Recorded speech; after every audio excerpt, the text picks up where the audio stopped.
Yes, Honorable Leader. Speaker, a while ago, the Honorable Kwame came here to consult with me and asked him to pick some. No, he consulted with me and asked him to put a certain document in his for the Honorable Bejira to ask a question on his behalf. He was in the chamber a while ago. Thank you. Very well. The Honorable Member for Whole Central, you may ask the question. Thank you, Honorable Speaker. Honorable Speaker, my constituency is not Whole Central, Whole West. Sorry, Honorable Member for Whole West. Sorry. Thank you, Mr. Speaker. Mr. Speaker, I rise to ask the Minister for Gender, Children and Social Protection what circumstances led to the termination of appointment of Mrs. Gertrude Kwashiga at the school feeding secretariat at her subsequent reinstatement. Thank you, Mr. Speaker. Honorable Members, order.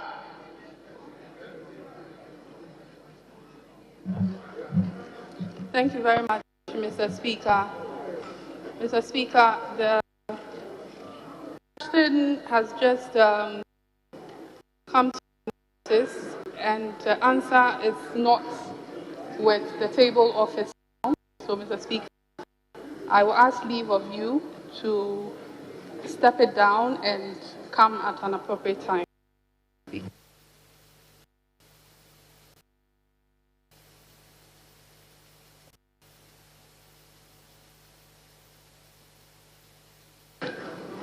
Honorable Minister, why did you confer with the leadership so that they take this one out? Very well. Yes, leaders, what's your guidance? Well, Speaker, when this question came before us and it was programmed appropriately, but it turns out, as she reported to me yesterday, that she had just received the question yesterday and therefore could not avail the response. So, Mr. Speaker, I believe, as is requesting, that, and if it's possible, maybe before we share, we could have further consultation with her so that she could come and respond to it before we are here on Friday, but certainly not for today. Yes. Speaker, understandably, as you inquired, this was not brought to your attention when you asked what we were to consider. But since the Honorable Minister has asked for rescheduling, we would accommodate her, trusting that when you direct that she is back here to respond to it, she will. So, Mr. Speaker, you can proceed to the next question, as we are already looking for an opportunity to save time for the Minister for Finance. Thank you. What about the next two questions? They are all your questions. It's the same circumstance, or you have answered for the other two? Very well. Question number 182. Kwame Jijoli Gakpe. Honorable Member for Keta. Thank you, Right Honorable Speaker. I rise to ask the Minister for Gender, Children and Social Protection what steps the ministry is taking to minimize, if not eliminate, the growing concern about the child abduction in the country. Yes, Honorable Minister.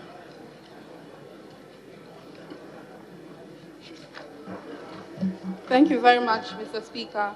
Mr. Speaker, the Ministry of Gender, Children and Social Protection, through regional and national child protection committees, have carried out community sensitization programs on child protection, including adoption at the community level in partnership with government sectors and non-governmental organizations. So far, 4,000 people have been sensitized through our face-to-face interactions on child protection, and 2.4 million people have been reached in our social media platforms. We are collaborating with key law enforcement agencies and and have organized trainings to improve prosecutions and convictions of perpetrators. We have also launched a software called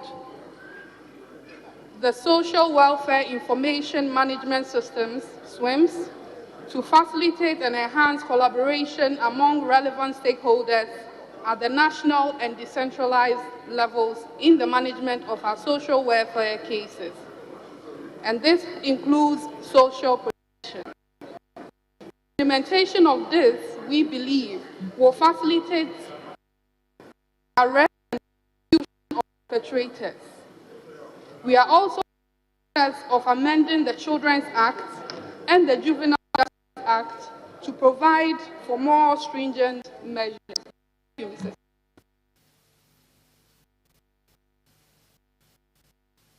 Yes, Honorable, follow-up question.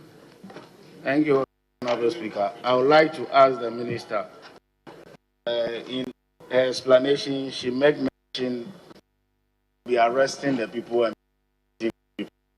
I'd like to hear from her, in her ministry, how many people have been arrested so far and how many people have been prosecuted and how far with regards to that? Honorable Minister, did you hear the question?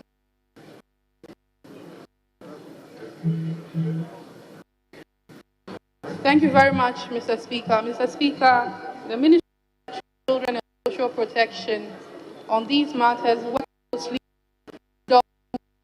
under the Ministry of Interior. And statistics are there. If Mr. Speaker permits, we can make it available. Thank you. Yes.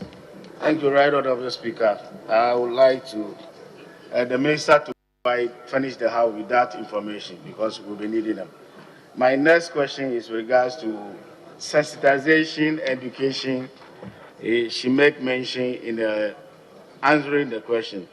I would like to find from the Honorable Minister whether NCCE, because these activities happen in rural areas, and these rural areas, some of them are not used to social media and they are not used to the mainstream media. What plans is the ministry having towards rural areas with regards to sensitization?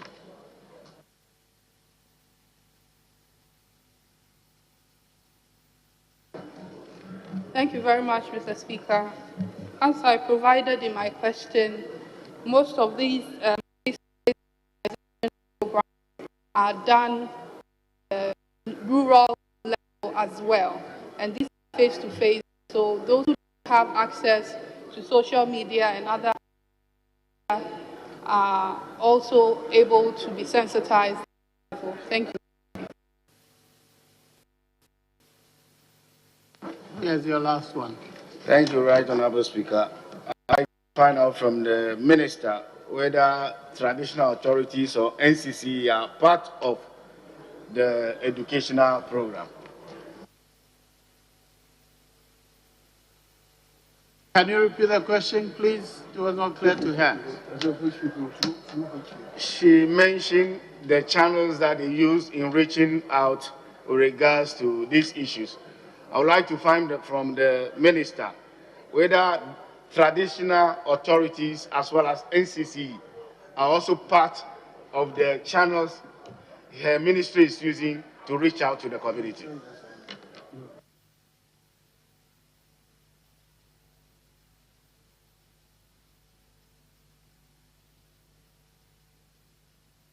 Thank you, Mr. Speaker.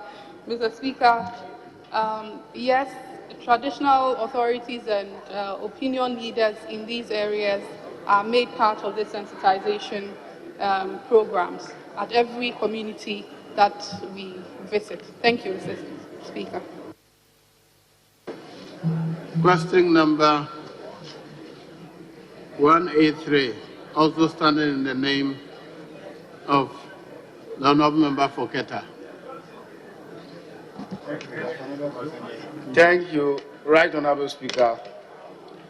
I rise to ask the Minister for Gender, Children and Social Protection what plans the ministry has to address increasing domestic violence among women and children in the country.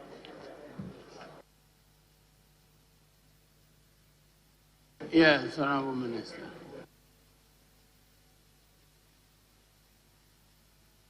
Thank you very much, Mr. Speaker. Mr. Speaker, the Ministry of Gender, Children and Social Protection is carrying out community sensitization at the community level against domestic violence.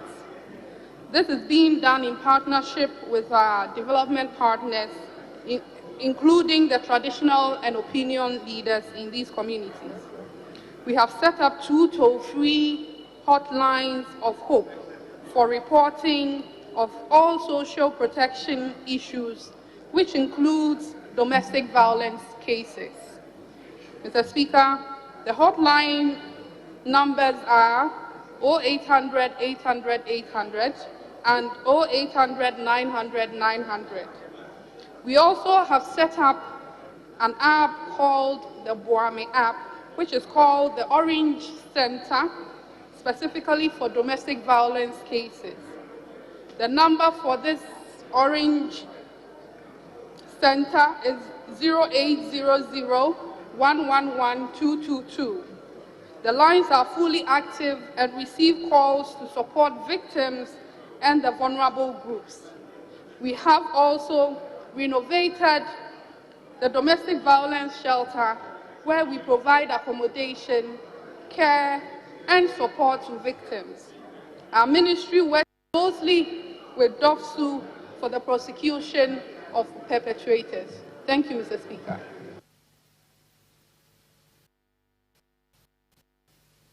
Yes. Thank you, Honorable Speaker. I would like to inquire from the Minister. She made mention in her answer they have set up hotline, social platforms, and other platforms. What about the communities that are in deprived areas? What are they supposed to do?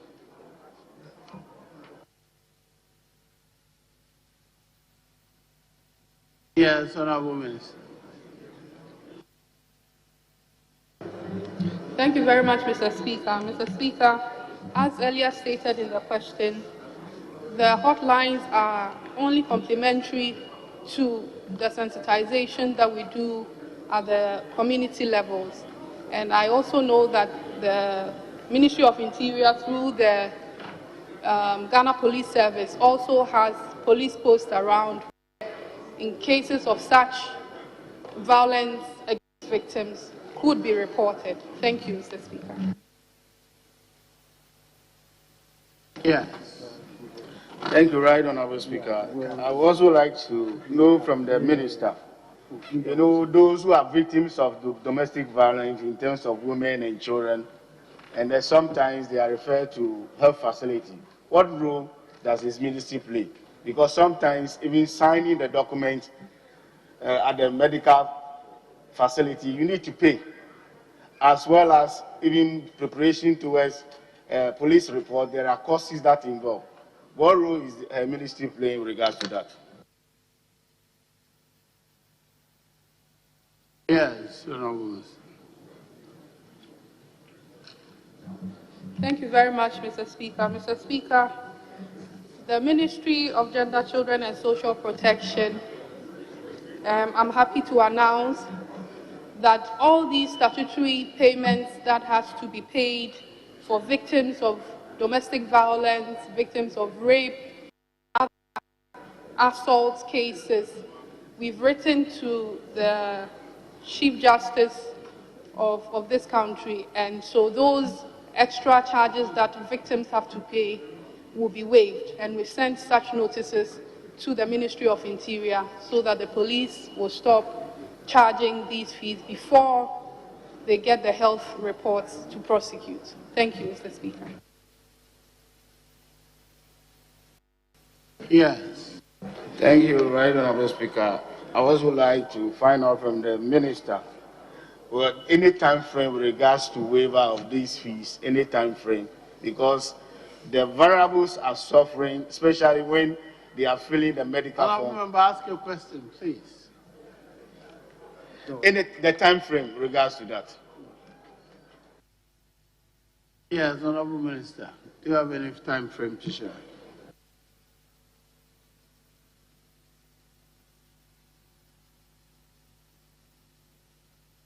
Thank you very much, Mr. Speaker. Mr. Speaker, as I earlier indicated, the notices have gone to the Ministry of Interior for these charges to be waived. So the rest will be administrative, and I will assure the House that we will follow it through to ensure that the waiver that we've gotten from the Chief Justice is actually implemented. Thank you, Mr. Speaker.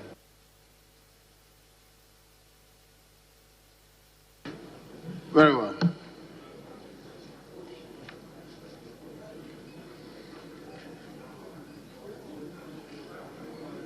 The next question is, yes, Honorable Minister, we thank you for attending upon the House to answer questions. You're discharged. Is the Honorable Minister for National Security available? Very well, I'll move on to the Minister for Works and Housing.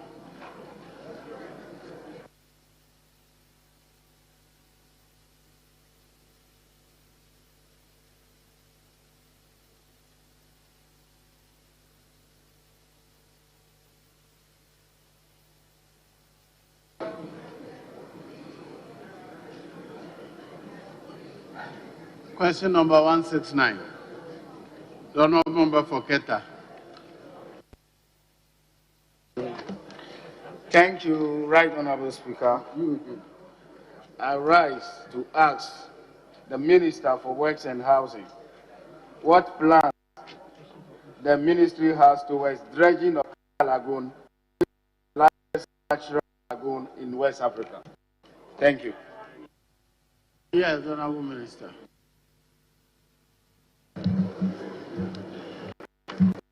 Thank you, Mr. Speaker. Mr. Speaker, the Keta Lagoon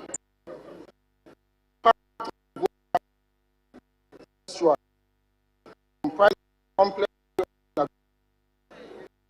several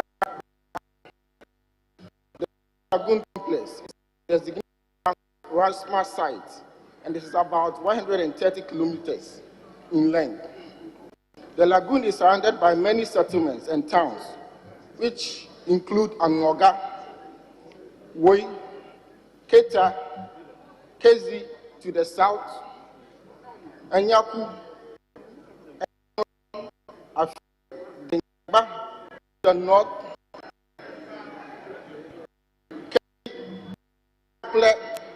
Trebui to the west, and Adina to the east. The lagoon and its environs host major settlements, fishing activities, salt production, and farming. Mr. Speaker, there are regular inflows of rivers, including Aka and Toji, and the Belipa stream into the Keta Lagoon. These result in major transfer and deposition of sediments into the lagoon, thereby reducing its capacity to hold storm water and consequently causing major flooding of communities in the environs of the lagoon. This leads to unfortunate loss of lives, livelihoods, and properties. Notably, this phenomenon impacts negatively on the economic and social lives of the people. Mr. Speaker, my ministry is conscious of the urgent need for mitigation works to tackle this challenge. Specifically, dredging of the Keta Lagoon is proposed as an important intervention that will make a significant difference to the lives of the people in the community.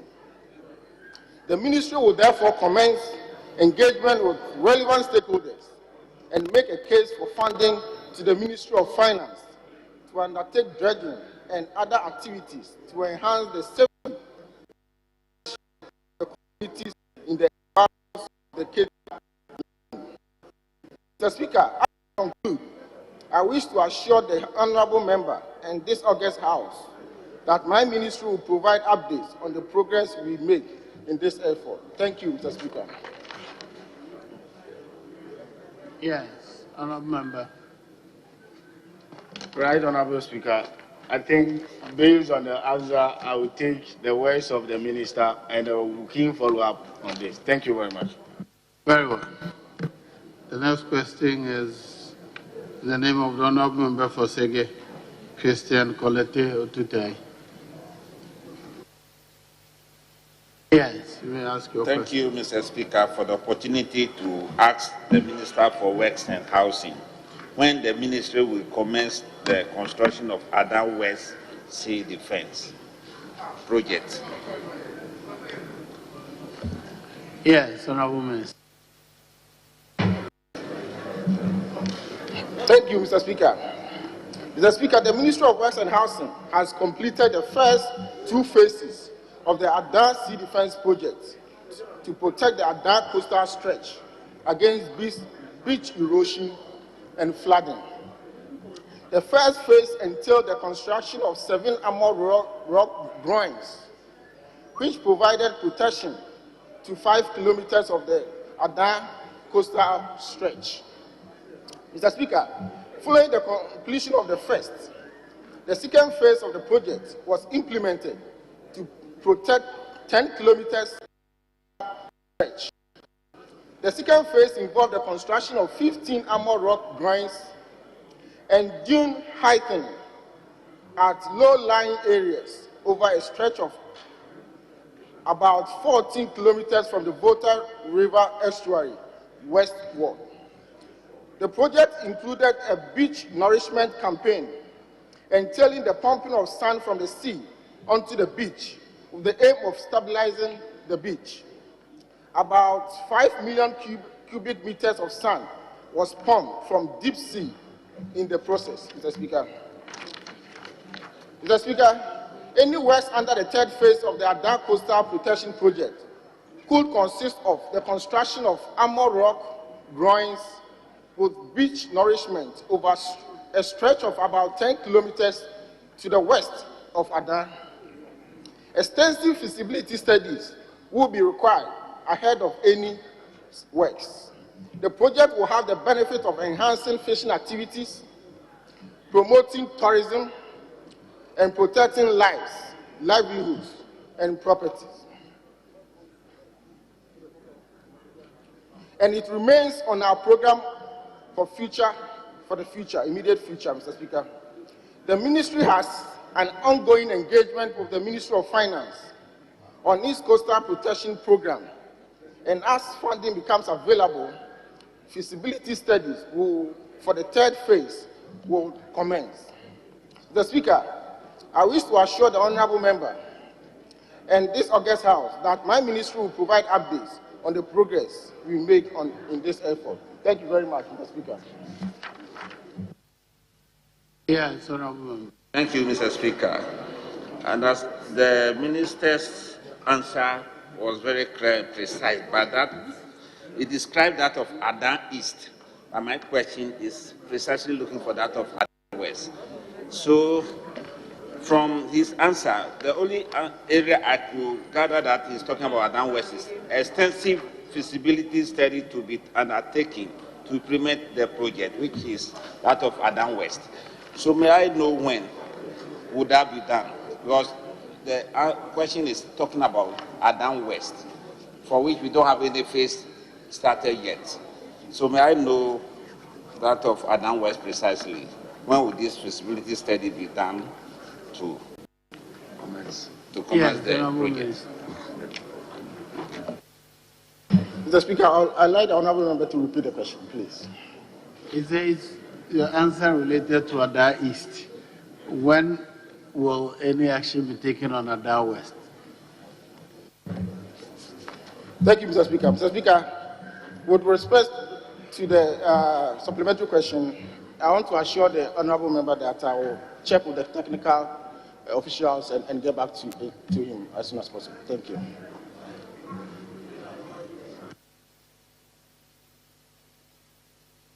Yes. Thank you, Mr. Speaker.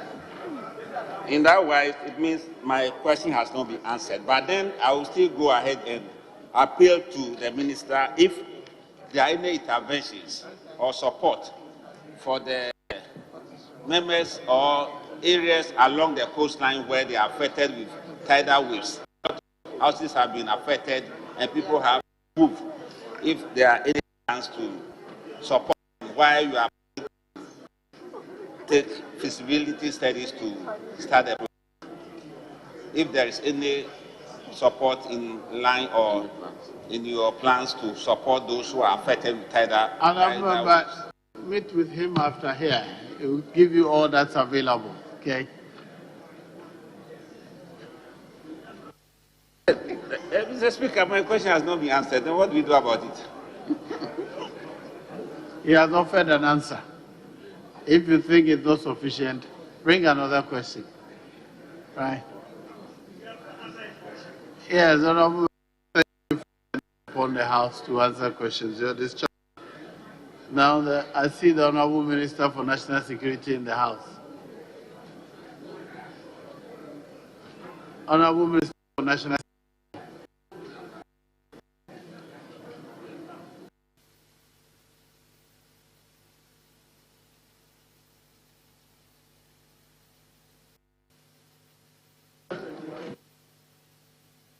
Yes, Speaker, I think as we agree at conclave that do questions related to gender and children and the works and housing, and then we'll defer the rest of the questions to tomorrow and allow the finance minister to do the presentation. Yes, that was agreement. That brings us to the end of question time for today.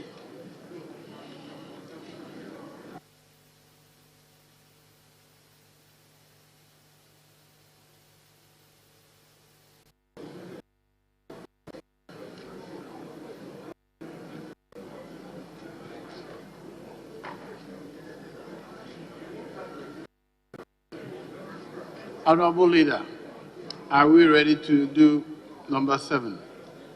Do you have any request to present?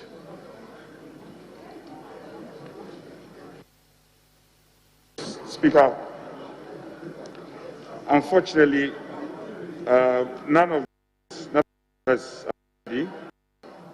And so, Speaker, with your leave, if we may allow... Very well. You may move to item number 8 then. Yes. Is the Minister of Finance in the House? Speaker, exactly so. He's being ushered in.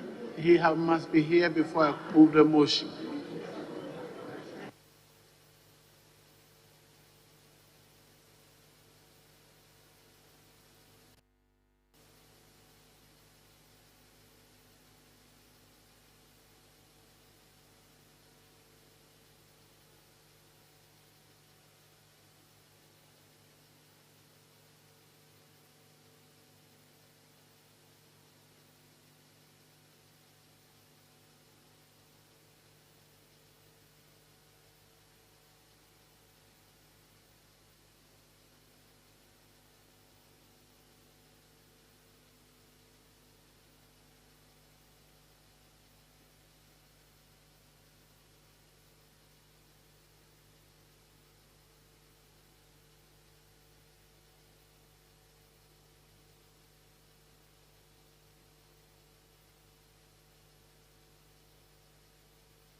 Other members, sitting is suspended.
Are you getting this?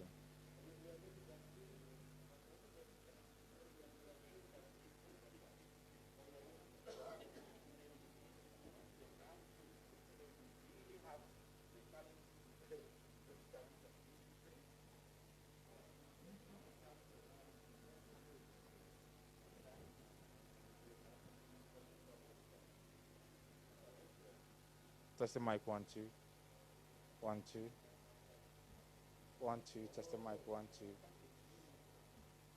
1 2. Genius from where? Okay. Yeah. Okay. Can we start? Zamed, can we go? Wait. The minister is coming.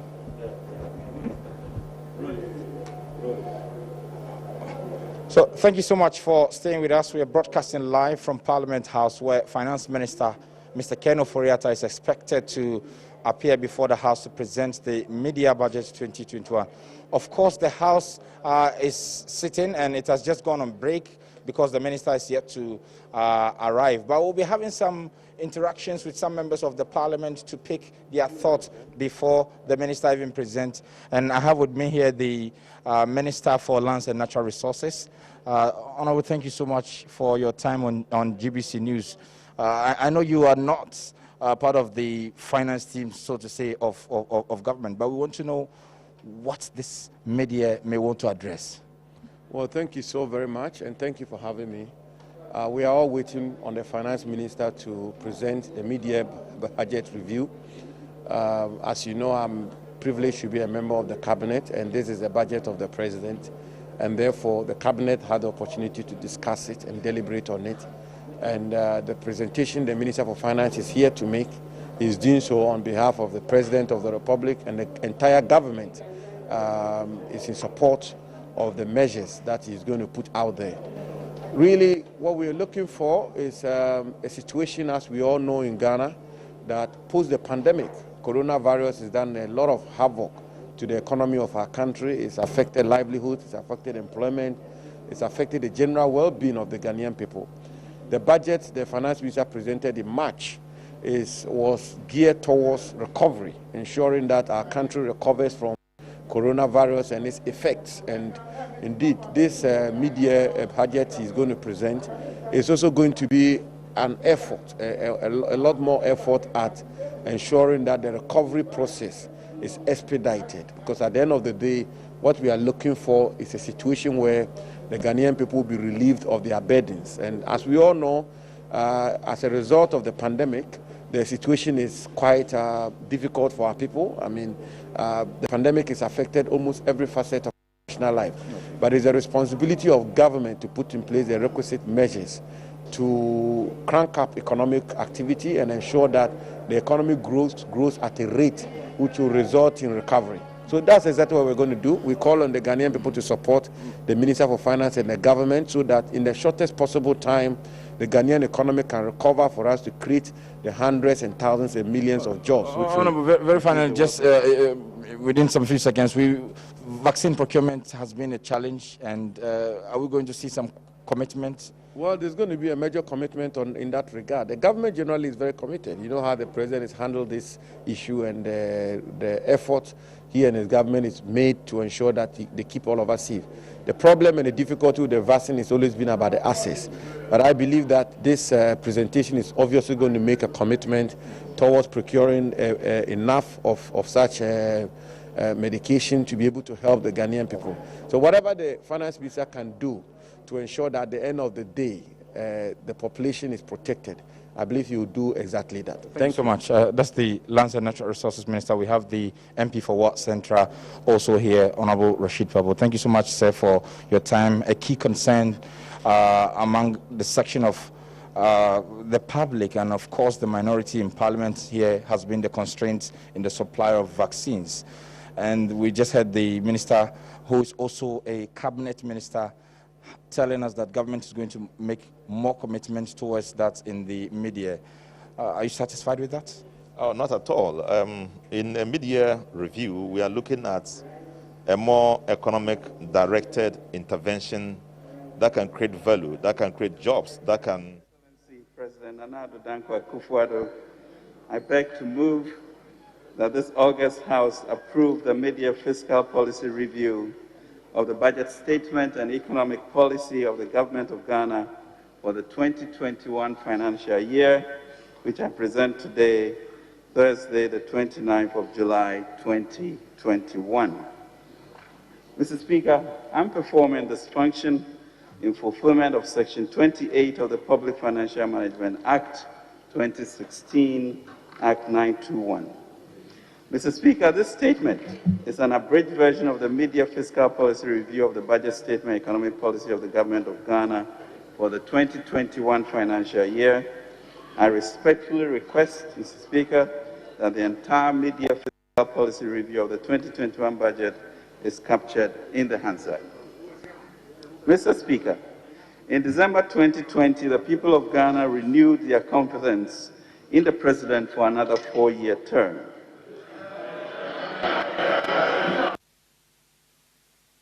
Thank Excellency the President for the confidence he retains in the team of the Ministry of Finance and for the privilege and opportunity to continue in the national service of managing the economy and our public finances for another 4 years.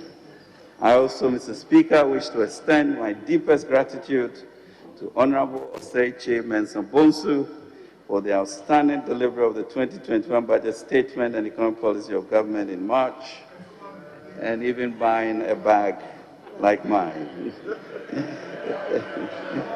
Thank you.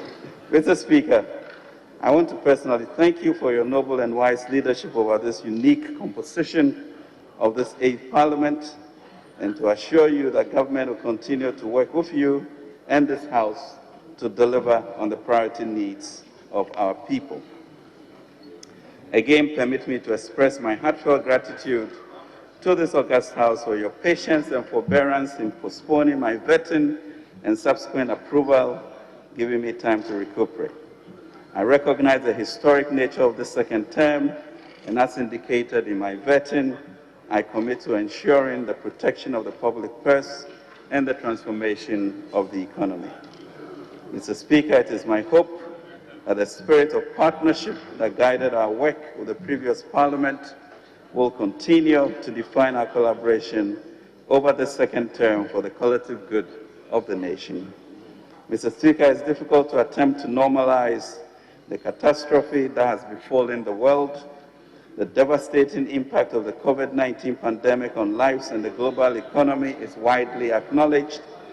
The grim statistics are that over 196 million people have been infected by the virus, 4.1 million dead, and over 15 trillion spent.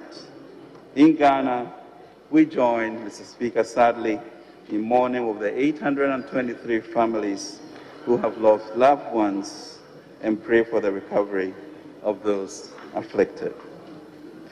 The COVID-19 induced global recession has been the deepest since the end of the World War II, that is 76 years ago.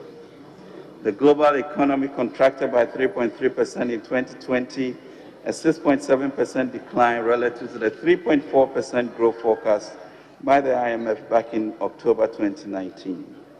Growth in Sub-Saharan Africa was minus 1.9%. Ghana achieved a 0.4% growth. From the very first day that the coronavirus arrived here in Ghana in March 2020, the government of President akufo-addo recognized the dire consequences that it will have on our economy, particularly on jobs, and on our ability to raise revenues to meet both the cost of managing the pandemic and government's regular spending obligations. If I may quote from the President's address on 27 March 2020, where he underlined the challenge and the approach. Should the virus continue to linger for the rest of the year, the effects on our economy will be dire. However, as we have demonstrated over the course of the last 3 years, where we inherited an economy that was growing at 3.4% and transformed it into one which has grown by an average of 7% over the last 3 years. I assure you that we know what to do to bring back our economy to life. What we do not know how to do is to bring back to life. We will therefore protect people's lives than their livelihoods. Mr. Speaker, therefore, the hardship that COVID-19 pandemic visited on people's lives, the stress on parents, the frustration of young people, the negative impact on businesses for both employers and employees, the worsening of the unemployment situation, the effect on the public debt, and the stress on revenue mobilization was unprecedented but expected. Indeed, no country in the world had prepared for the crisis that unfolded. That is why leadership was therefore assessed by the measures that individual countries and their respective leaders took to deal with the crisis. Here in Ghana, we took responsible, innovative, decisive, and bold actions to tackle the crisis. That is why a year ago on Thursday, 23rd July 2020, I came before this House to present what I called an extraordinary mid-year fiscal policy review of the 2020 budget statement and economic policy, and secured more funds to to provide an immediate and appropriate response to the severe economic impact of the pandemic. In addition, the 2021 expenditure in advance of appropriation presented to this House on 28 October 2020 saw to the uninterrupted delivery of government business in the first quarter of this year and the ongoing implementation of the 2021 budget and economic policy of Friday, 12 March, is driving and the revitalization of the economy in line with our theme of completion, consolidation, and continuity. With these approvals, we intervened with timely measures to help, particularly households, schools, hospitals, and businesses, withstand the impact of the pandemic.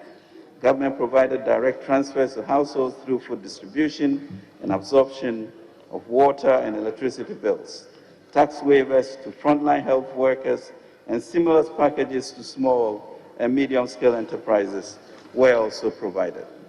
Mr. Speaker, these interventions stabilized the situation, protected lives, supported businesses, and preserved jobs which would otherwise have been lost. In fact, although the workload from the public sector had to be reduced in many cases all through the COVID crisis, government has never once embarked on any program of laying off workers.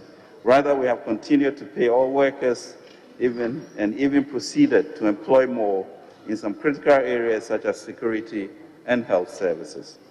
Mr. Speaker, let me use this opportunity to thank organized labor and employers for their role in concluding wage negotiations with government in May.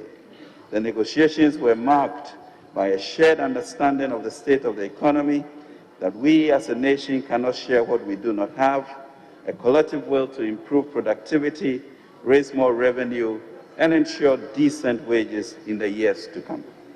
Mr. Speaker, as a result of our competent management of the crisis situation, Ghana's economy has outperformed its peers, recovering faster. After recording negative growth in the second and third quarters of 2020, the economy rebounded strongly in the last quarter of the year, continuing well into the first quarter of 2021. The Ghana Statistical Service reports the overall GDP growth for first quarter 2021 was 3.1%. The growth was even better, excluding oil, at 4.6%. The Bank of Ghana Composite Index of Economic Activity attests to the strong growth recovery, with the index growing at 33.1% at the end of May 2021, compared to a contraction of 10.23% at the end of May 2020. Mr. Speaker, on inflation, we are witnessing one of the lowest numbers on record in about 2 years. Inflation, which at the height of the pandemic hovered around 11.8%, dropped to 7.5% in May 2021, before inching up slightly to 7.8% in June. The Bank of Ghana will continue to implement appropriate monetary policy to maintain inflation rate within the target of 8 plus or minus 2%. The cedi has been relatively stable in the past 4 years and maintained its stability even in this pandemic year. For the first time in the Fourth Republic, the exchange rate did not see a spike after an election year.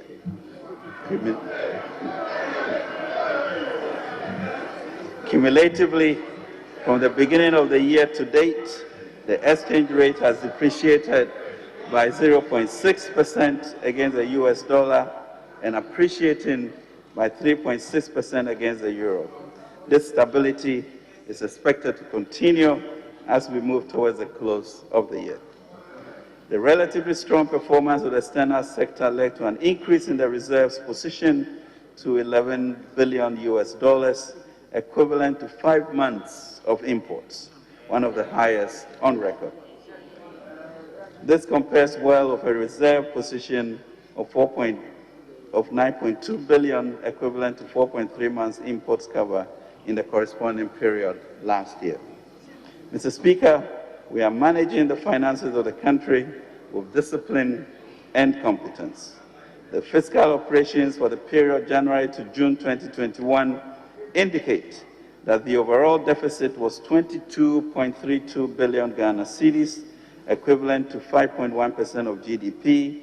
The corresponding primary balance for the period was a deficit of 7.3 billion cedis, equivalent to 1.7% of GDP, against a target of 4.8 billion Ghana cedis, or 1.1% of GDP. We will continue to pursue our fiscal consolidation agenda to ensure that we remain within the appropriation given by this august House. Mr. Speaker, I would like to note that notwithstanding our elevated debt levels as a result of COVID-19, our inflation rate is lower than it was in 2016. Our interest rates are lower than they were in 2016. Our exchange rate is more stable than it was in 2016. Our foreign exchange reserves are much higher than they were in 2016. And we did not have to lay off any workers, nor cancel teacher and nursing training allowances. Furthermore, we did not go to the IMF for a bailout program, neither have we built an interchange for the price of 3.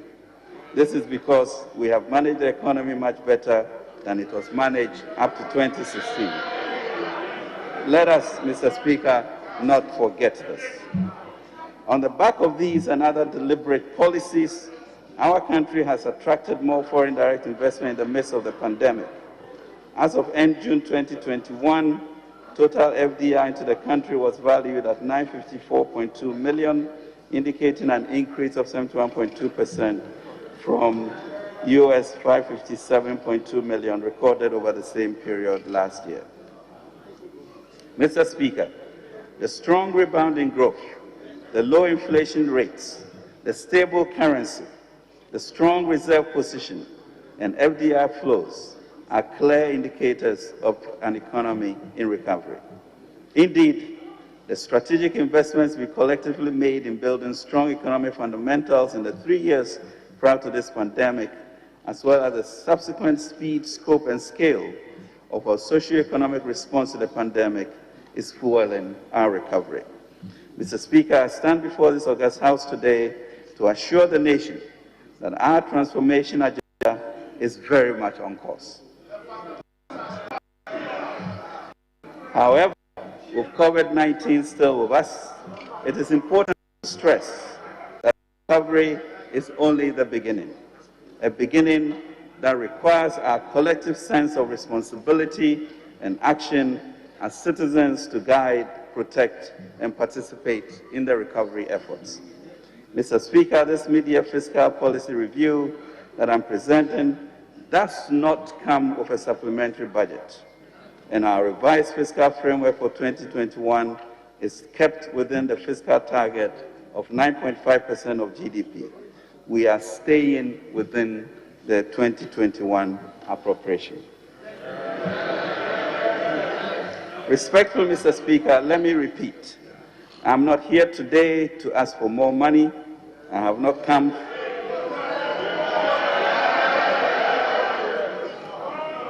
Mr. Speaker, I'm not here today to ask for more money. I have not come to ask for more taxes.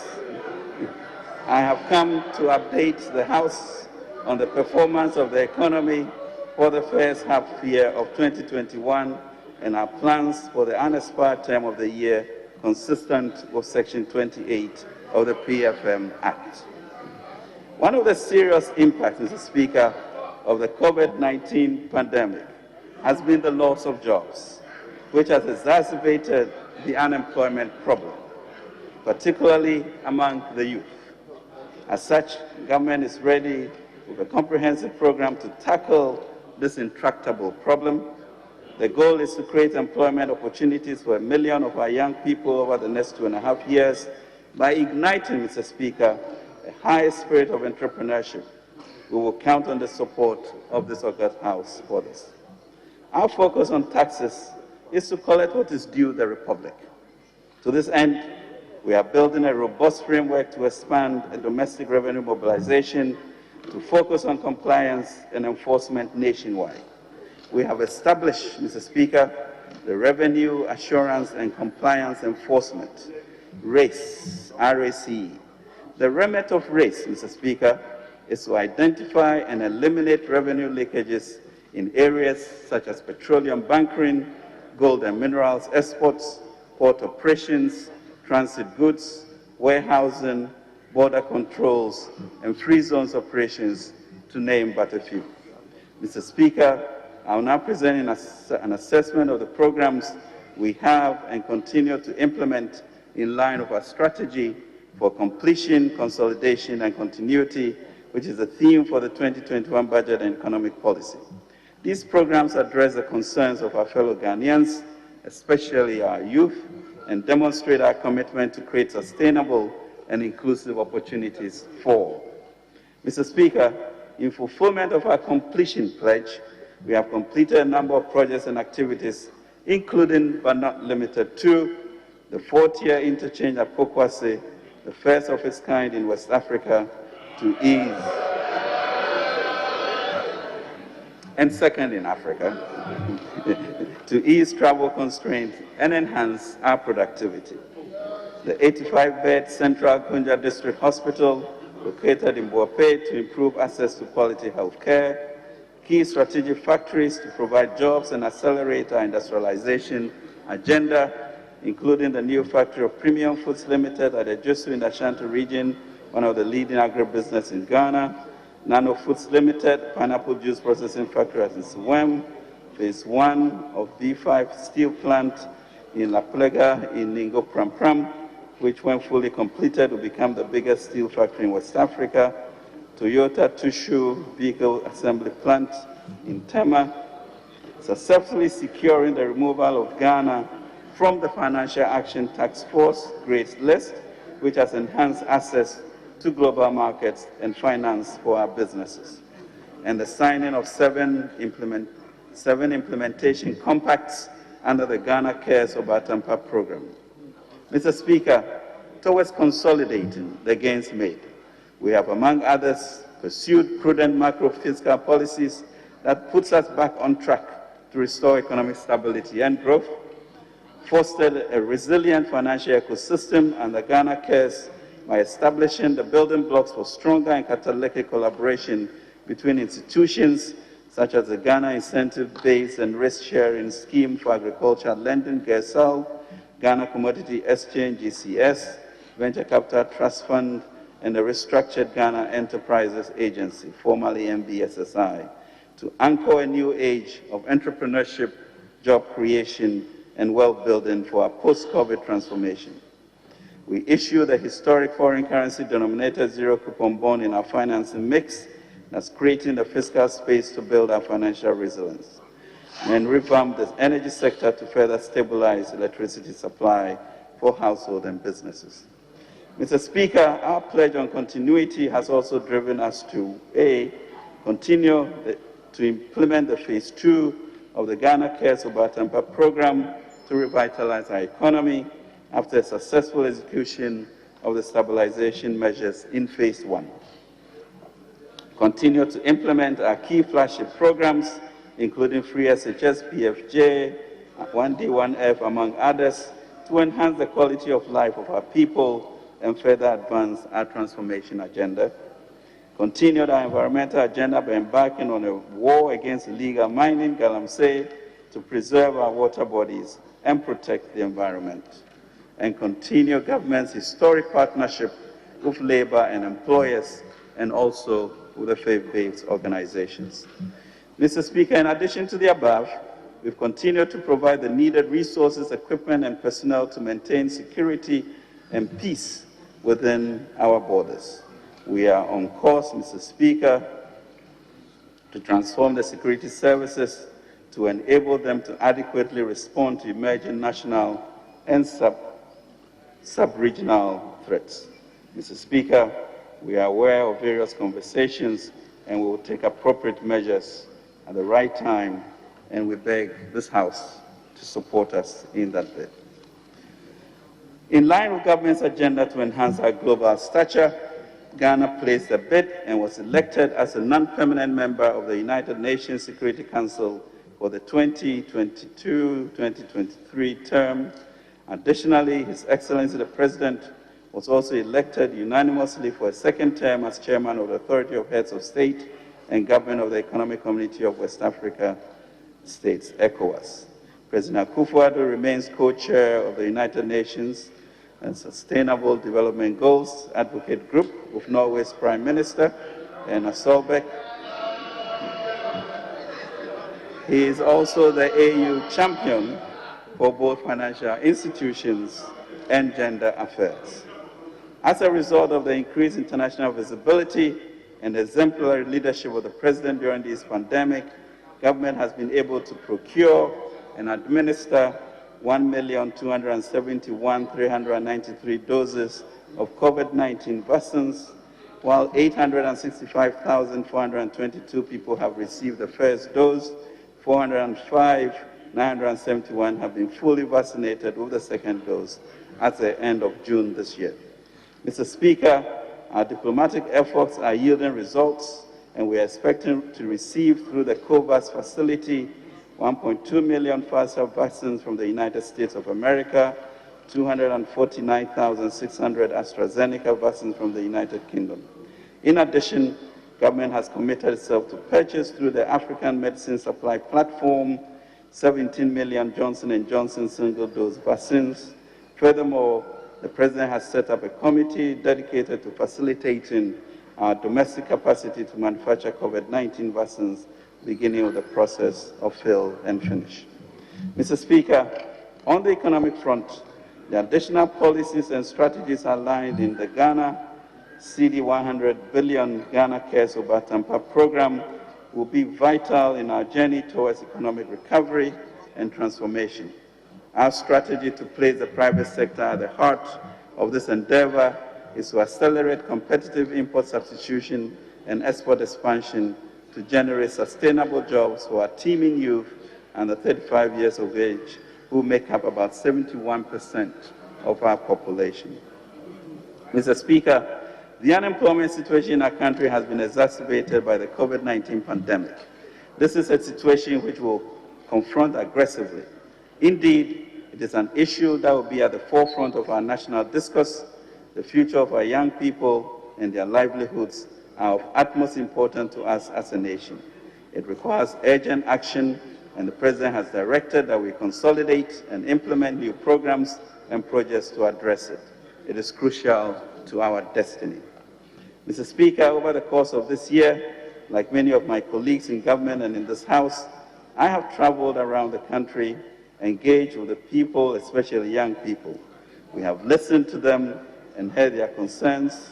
8 weeks ago, Mr. Speaker, I visited Tamale and Sunyani and interacted with thousands of young people. Also visited Chebi and Triapiase, drawn from various universities and tertiary institutions as part of the Springboard Foundation program. I also participated in both the Accra Springboard and NUC's annual leadership training programs. These interventions, Mr. Speaker, provided me with yet another opportunity to experience at first hand the expectations and aspirations of our young people. Our responsibility as government is to accelerate our response. In connection with that, I have had extensive discussions with my colleague ministers of employment and labor relations, youth and sports, and lands and natural resources. New programs will be introduced and existing ones scaled up and refocused to meet the aspirations of our youth. We will work together to sensitize and connect the youth to the numerous opportunities being made available by government, including a strategy to create jobs and business opportunities for 1 million Ghanaian youth by 2024. So far, we've developed 5 new programs, including an exciting U-Bank program. Mr. Speaker, the good people of Ghana have given us another 4-year mandate to manage the country, mitigate the impact of COVID-19, and pursue our transformation agenda of equal opportunities and prosperity for all. We are in the 7th month of the journey and executing the mandate with diligence, integrity, and faith, and we are determined to overcome the challenges that confront our nation. Let us join hands to build a more inclusive, confident, and hopeful society. COVID-19 has caused enough havoc, but we are resilient and confident people and should not allow ourselves to be defeated by the negatives. As 2 Timothy 1:7 tells us, that God has not given us a spirit of fear, but of power, of love, and a sound mind. We should have courage, Mr. Speaker, hope, and resolve to work hard and expect that the Almighty God, whom most of us believe and serve, will look kindly on us and bless the work of our hands. Mr. Speaker, I now proceed to give details of developments for the first half year of 2021 and will conclude with the outlook for the rest of the year. Mr. Speaker, since the presentation of the 2021 budget to this August House in March this year, global growth recovery has generally strengthened, supported by the ongoing mass vaccinations and the general relaxation of COVID-19 restrictions, as well as continued policy support. However, the emergence of new COVID-19 variants and potentially third waves in parts of the world, as well as disruptions of the vaccination efforts across emerging market and developing economies, is creating some uncertainty and threatening to undermine global recovery efforts. Economic recovery in most emerging markets and developing economies is expected to slow down, mainly due to continuous non-availability of vaccines. Mr. Speaker, to put the assessment of the performance of the economy for the first half of 2021 in perspective, permit me to restate the macroeconomic targets set for 2021 as presented in the 2021 budget as follows. Overall real GDP growth of at least 5%, non-oil real GDP growth of at least 6.7%, end period inflation of 8.0%, fiscal deficit of 9.5% of GDP, primary deficit of 1.3% of GDP, and gross international reserve to cover not less than 4 months of imports of goods and services. Mr. Speaker, even though the second quarter 2021 gross domestic product data is yet to be released by the Ghana Statistical Service, provisional data for the first quarter 2021 show that the recovery process from the COVID-19 pandemic is gaining some momentum, and the targets for most of the macroeconomic indicators are largely on track. Thank you. Mr. Speaker, I now present highlights of the 2021 half-year fiscal performance. The implementation of the 2021 budget has been successful so far. We remain fully committed to achieving the fiscal deficit target of 9.5% of GDP for the year in order to not to derail from the objective of returning to the Fiscal Responsibility Act fiscal deficit and primary balance thresholds of 5% of GDP and positive primary balance, respectively, by 2024. Mr. Speaker, the provisional fiscal data for January to June 2021 show that total revenue and grants amounted to 28.3 billion Ghana cedis, equivalent to 6.5% of GDP, against a program target of 32.4 billion Ghana cedis, or 7.5% of GDP. For the same period, total expenditure, including the clearance of arrears, amounted to 50.6 billion, equivalent to 11.7% of GDP, against a program target of 55.1 billion, or 12.7% of GDP. Mr. Speaker, the fiscal deficit for the period was financed from both foreign and domestic sources. Net foreign financing of 15.2 billion Ghana cedis constituted 68.3% of the total financing and included inflows from Eurobond proceeds. On the other hand, total domestic financing amounted to Ghana cedis 7.1 billion, representing 31.7% of total financing. Public debt development. Mr. Speaker, the total public debt stock as a percentage of GDP increased from 76.1% at the end of December 2020 to 77.1% of GDP at the end of June 2021. This stock includes the financial and energy sector bailouts. Excluding the financial sector bailout, the nominal debt stock as a percentage of GDP is 72.9%. The increase in the debt stock was mainly because of the Eurobond issuance of April 2021, COVID-19 pandemic effect, contingent liabilities, and front-loading of financing to meet cash flow requirements for the first half of this year.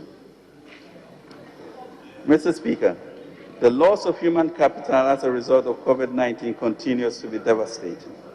The reported steady decline in weekly average infections, which stood at 379 by the week of 5th March 2021, was sustained to 60 cases by the week of 20th June 2021. Since then, however, the detection and spread of the Delta variant has largely driven up reported cases. As of 25th July 2021, overall COVID-19 infections since the first confirmed case on 12 March 2021 has reached 103,019. There are currently 4,983 active cases, 97,213 recoveries against all efforts. 823 persons have died due to COVID-19 over the same period. Mr. Speaker, improving regional and global supply chains and rising demands led to total exports reaching $2.5 billion in the first 2 months of 2021. By June, this had significantly increased to $7.6 billion. In addition, the COVID-19 related regulatory reliefs and policy measures introduced by the Bank of Ghana continue to promote bank lending activities. From the beginning of the year to June 2021, new advances reached $16 billion, marginally above the advances of $15.8 billion during the same period in 2020. It is expected that as economic activities rebound and lending rates drop further, private sector credit will pick up. Mr. Speaker, proactive and pragmatic policies have ensured that the tourism and hospitality industry, which had perhaps endured its most difficult year in 2020, is on a rebound. Tourist arrivals in the country as at the end of 2020 was about 370,000, as against a revised target of 400,000 for 2020. With the reopening of the Kotoka International Airport in September 2020, arrivals at the end of the second quarter of 2021 were 231,000, representing 65% of the full-year arrivals in 2020. Mr. Speaker, there are also other positive trends for this pandemic, as digital technology is assuming a more significant role in the operations of businesses. Almost 9 out of 10 firms are now leveraging digital platforms to market their products. Similarly, mobile money door-to-door delivery by courier services and internet usage for business operations also increased by 77%. Mr. Speaker, since the onset of the COVID-19 pandemic, government has developed and implemented a number of interventions expressed in the National COVID-19 Emergency Preparedness and Response Plan and the National Strategic COVID-19 Response Plan, July 2020 to December 2024. Mr. Speaker, these plans and related interventions provided a comprehensive framework to mobilize and disburse funds which have proved vital to the success of the national containment and case management measures. Since Ghana recorded its first 2 cases on 12 March 2020, the Ghana Health Service has conducted 1,416,952 tests as of 25th July 2021, with a cumulative positivity rate of 7.3%. Mr. Speaker, Ghana implemented the COVID-19 vaccination campaign as part of the containment strategy and has developed the National Deployment and Vaccination Plan. It is planned that 20 million Ghanaians will be vaccinated in order to achieve herd immunity.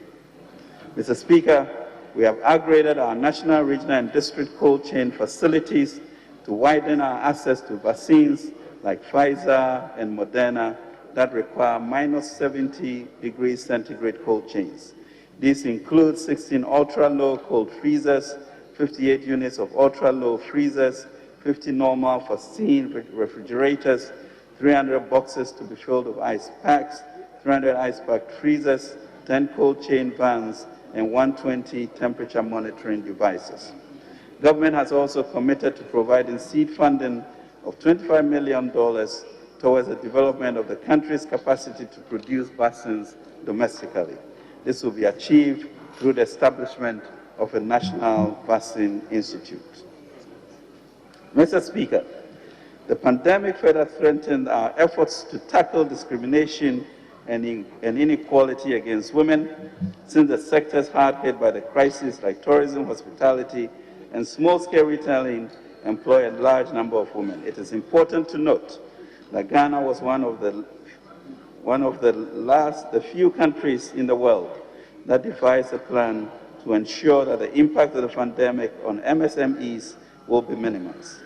Through the Ghana Enterprise Agency, formerly National Board for Small Scale and Industries, a number of programs were implemented to minimize the impact of the pandemic and also to support in the realization of the government vision of diversity, inclusivity, and job creation. Under the Ghana cedi 600 million Coronavirus Alleviation Program business support, a total of 520 million Ghana cedis had been disbursed to over 299,000 MSME beneficiaries between May 2020 and June 2021. For the 290,000 beneficiaries who benefited under the Coronavirus Program Business Support Scheme, CABAS, 60% of the beneficiaries were women-owned businesses or MSMEs. The intervention unlocked access to finance mainly to women who would not have been able to access funds to support and build their businesses. Technical support was also provided in the form of training, entrepreneurship, and financial management to 15,748 beneficiaries across Ghana, over 67% being females. Over 740,000 jobs have been protected, and a database of 904,000 MSMEs has been created to inform policy going forward. Support was also given to specific sectors such as the creative arts, media, and the private education to enable them continue to offer key services in peak of the pandemic. As at the end of June 2021, a total of 52.3 million Ghana cedis has been disbursed to 29,698 beneficiaries within the creative arts industry. Additionally, 5,410 private schools, universities, and associations with the educational sector received a total of 41.2 million Ghana cedis. Mr. Speaker, to sustain the quality of life for Ghanaians during the pandemic, government subsidized the cost for various categories of household and industrial electricity consumption from April to December 2020. Altogether, 4,772,512 customers benefited from the electricity reliefs for the period. The policy, however, continued for lifetime customers from January to March 2021. Mr. Speaker, as part of government's social interventions for supply of free water under the COVID-19 initiative, the Ministry of Sanitation and Water Resources partnered the Ghana Water Company Limited and Community Water and Sanitation Agency to ensure the full realization of the objective. The program started in April 2020 and was extended to June 2021 for domestic consumers whose monthly consumption does not exceed 5,000 liters. In all, over 10 million urban dwellers were supplied with potable water by Ghana Water from April to December 2020.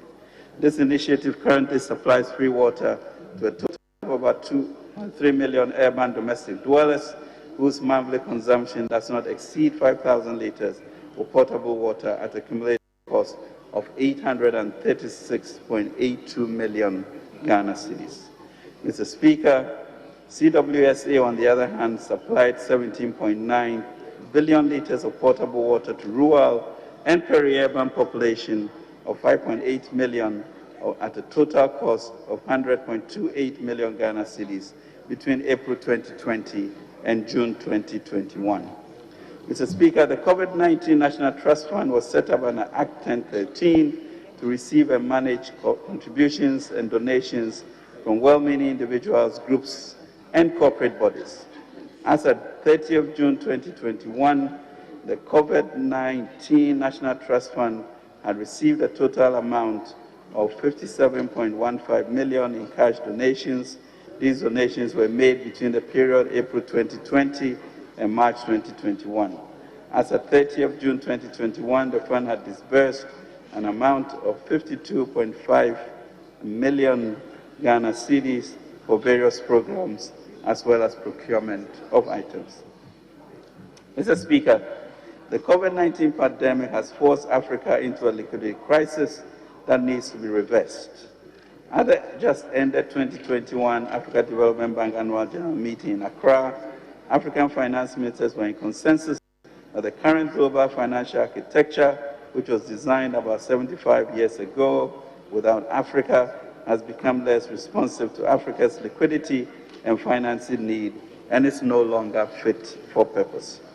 Africa cannot truly rise unless there's a tectonic shift, Mr. Speaker, in the global financial architecture to support it. To this end, African finance ministers have commenced global advocacy for the IMF to unlend between 25 to 30% of its new SDR of $650 billion to Africa.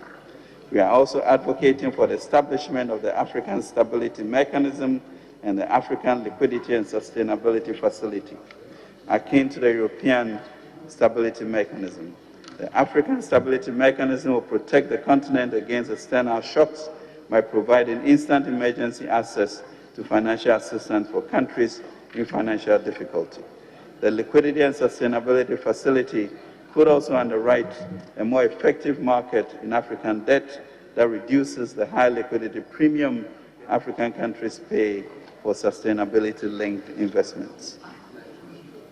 Implementation of Ghana Cares. Mr. Speaker, with every crisis, the need to restructure and diversify the economy becomes imperative. The recent experience of the COVID-19 pandemic, with its disruptive impact on global and regional value chains, has once again highlighted the need to build a transformed Ghana beyond aid. It is for this reason that in November 2020, government launched the audacious 100 billion Ghana COVID-19 alleviation and revitalization of enterprises support, Ghana Cares, Obatampa program. The first phase of the program, also known as the stabilization phase, was implemented between July and December 2020. It alleviated the immediate impact of COVID-19 on our economy and restored normalcy in the lives and livelihoods of Ghanaians through substantially subsidized water and electricity costs, hot meals and food packages distributed to vulnerable and underprivileged persons, increased allocation for the CAP bus scheme to support MSMEs, Ghana CD 2 billion guarantee scheme established to support large businesses, established skills training programs in collaboration with social partners and faith-based organizations, and passage of urgent legislation to enforce COVID-19 protocols. Mr. Speaker, since the turn of the year, we have been purposefully pursuing the second phase of the Ghana Cares program to revitalize the economy and set it on track for transformation. As already articulated, our approach under this program is to revitalize the private sector in targeted sectors to fast-track competitive import substitution, export expansion, the creation of decent jobs for our youth in a commercial environment that is increasingly regionally integrated. We have operationalized a well-thought-out implementation and coordination framework of a functional and staffed Ghana Cares Coordinating Office within the Ministry of Finance. Additionally, Ghana Cares delivery units, including sector specialists from the private sector, have been activated in all participating MDAs. Implementation compacts, Mr. Speaker, critical interventions for 2021, delivery and reporting arrangements, as well as commitments by Ministry of Finance and participating MDAs have been signed. The participating ministry departments and agencies include the Ministry of Agriculture, Ministry of Trade and Industry, Ministry of Science and Technology, Ministry of Communications and Digitalization, MOTAC, GIC, and GRA. Mr. Speaker, in line with our commitment to a functioning financial ecosystem and the Ghana Cares, we are establishing the building blocks for a stronger network of institutions to to support businesses and entrepreneurship, including the Development Bank of Ghana, GERSO, the Ghana Commodity Exchange Venture Capital Trust, and the recently established Ghana Enterprises Agency. This network of institutions would anchor a new age of entrepreneurship, job creation, and wealth building for our post-COVID transformation. Mr. Speaker, to modernize our agricultural sector, we are investing in initiatives that would improve production and productivity in the rice, poultry, soybean, tomato, and cassava subsectors this year. The recent engagement with all the value chain actors in these subsectors has sharpened the focus of investment in a holistic manner. We are therefore providing interest rate subsidies, facilitating equipment acquisition, linking markets and producers, as well as producing relevant research in these subsectors. The youth are being supported this year to become outgrowers for anchor farmers and boost participation in commercial farming. Mr. Speaker, Ghana Cares is providing catalytic support to drive efficiency and improve outputs in the agriculture sector by investing in data and digital technology. These technologies would revolutionize the targeting of inputs such as seed inputs, extension services, and acquisition of land for commercial farming. Additionally, the program will support the reform of the fertilizer subsidy system using digital technology to make it more efficient and less prone to smuggling. This will be achieved by registering farmers for improved targeting. The registration will provide information on farmers, biodata, crops cultivated, acreage, digital location of farms to track seed and fertilizer subsidy programs. By end February 2022, 1.2 million farmers will be registered. Mr. Speaker,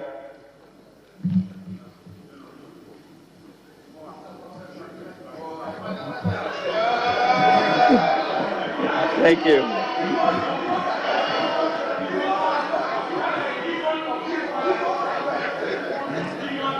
Additionally, Mr. Speaker, the program will support the reform of the fertilizer subsidy program. Mr. Speaker, accelerated expansion of Ghana's light manufacturing is a focus under Ghana Cares. Government is delivering dedicated support to expand the production capacity of our pharmaceutical, garments, and textiles industries, as well as the processing capacity of our agro-processors to increase exports and create additional jobs. Specific interventions include support for the establishment of a cassava processing plant, provision of technical assistance to the garment and textiles industry, as well as the pharmaceutical industries. Key pharmaceutical manufacturing companies are being supported to upgrade their operations to attain good manufacturing practice standards and benefit from the African Continental Free Trade Area. Additionally, government is working feverishly to establish a garment industrial park in Dawa, which will boost exports and create additional jobs under the Ghana Cares program. Mr. Speaker, rapid acquisition of capabilities to manufacture machine tools to support industrialization is a major priority under Ghana Cares. Government and MESTI has therefore established the foundry for the fabrication of tools and is in the process of identifying suitable private sector operator to manage the foundry. We are also providing incentives to the private sector to manufacture key agricultural implements and prototype industrial research on a commercial basis. Mr. Speaker, we are aggressively promoting international and domestic tourism through Ghana Cares by supporting the modernization and development of selected tourist sites. We are therefore upgrading the scale of sector operators, working to reduce the cost of doing business and improving the competitiveness of enterprises in the sector, as well as transforming targeted tourist beaches to increase patronage, such as in Sakumono, Axim, and Elmina. Mr. Speaker, in support of government's agenda to provide sustainable and completed affordable housing, we are providing funds to the National Home Ownership Fund. This fund to be matched by participating financial institutions will provide low blended mortgage interest rates of between 11 to 12% as compared to the current market rates between 25 to 26%. Through this intervention, which builds upon and expands the pilot project implemented last year, our quest to promote residential home ownership while boosting the domestic construction sector to provide more jobs is on course. Mr. Speaker, Ghana Cares is providing catalytic investment for the development of communication infrastructure this year. Government is consolidating and expediting projects such as Smart Workshop, National ID, digital address systems, land records digitization, as well as virtual learning platforms to bridge the digital divide for the benefit of all citizens. Funds have been allocated to Ministry of Communication and Digitalization for the establishment of digital and innovation hubs in 4 additional cities following the successful pilot of the Digital and Innovation Hub in Accra. These hubs will eventually be expanded to all regions in subsequent years. Mr. Speaker, ongoing efforts to consolidate the fiber assets of Volta River Authority, Electricity Company of Ghana, Ghana Great Company Limited, Ghana National Gas Company Limited, Bureau of National Communication, Ghana Investment Fund for Electronic Communication, and others are being sustained under this program. We are also enhancing the capacity of key institutions and improving coordination with the private sector for quality service delivery to facilitate business expansion and economic transformation. Mr. Speaker, Government is aware of the critical importance of additional revenue to finance all these initiatives that underpin our recovery and transformation agenda. Indeed, we are committed to raising our tax to GDP from the current 14% to 20% as our peers in the sub-region. The Ghana Revenue Authority is therefore implementing a transformation agenda to block the huge leakages in key sectors of the economy. This transformation agenda is not just about mobilizing more, it is equally about mobilizing efficiently through technology and integrated data systems. We have also established, as I mentioned, the RACE initiative to complement the efforts of the Ghana Revenue Authority, the remit to identify and prevent revenue leakages whilst reinforcing the culture of compliance nationwide. A formal launch of this initiative is scheduled for Monday, 2nd August 2021. Mr. Speaker, the GIPC also has a crucial role to play under the Ghana Cares program by spearheading the mobilization of 70 billion Ghana cedis in private sector investment. We are supporting GIPC to be more targeted and proactive in seeking investment into the prioritized sectors for the nation. The intentional and dedicated effort to attract global and regional brands in the likes of Twitter, Google, will be leveraged to grow local enterprises. Mr. Speaker, as part of measures to mitigate the impact of unanticipated future socioeconomic crises such as COVID-19 pandemic on Ghanaian workers, government announced in the 2020 media review of fiscal policy the establishment of the National Unemployment Insurance Scheme and training-retraining programs as part of the Ghana Cares Obatampa program. Mr. Speaker, we are currently in the design phase of the National Unemployment Scheme, and key stakeholders are being consulted. The consultations will be scaled up to include more stakeholders and technical experts to ensure that the project design suits the Ghanaian labor market. Mr. Speaker, the implementation of the training and retraining component of the program has been accelerated. Government, together with the social partners, have decided to pilot the national training and retraining program in the 2 sectors that were mostly affected by the pandemic, namely the private education sector and the hospitality and tourism sector. The compacts which have been signed between the Ministries of Finance and the number of MDAs specify specific results to be achieved by the MDAs and the catalytic resources to be provided by the Ministry of Finance. Each compact includes a clear results tracking framework with further releases of funds tied to performance. I'm happy to report that this exciting performance-based arrangement is up and running. The catalytic resources have started flowing and the MDAs are energized and getting on with the activities. The compass ensures effective and timely delivery of targets under Ghana Cares for 2021. Mr. Speaker, government is demonstrably committed to the nation's economic recovery and eventual transformation as envisioned by the Ghana Cares program. We are innovating new ways to get results. We are engaging all actors to secure keen participation and involvement. We are aggressively mobilizing resources to deliver the program. The recent urgency brought to bear by our youth is appreciated. We will continue to prioritize the opportunities as a means for this transformation journey.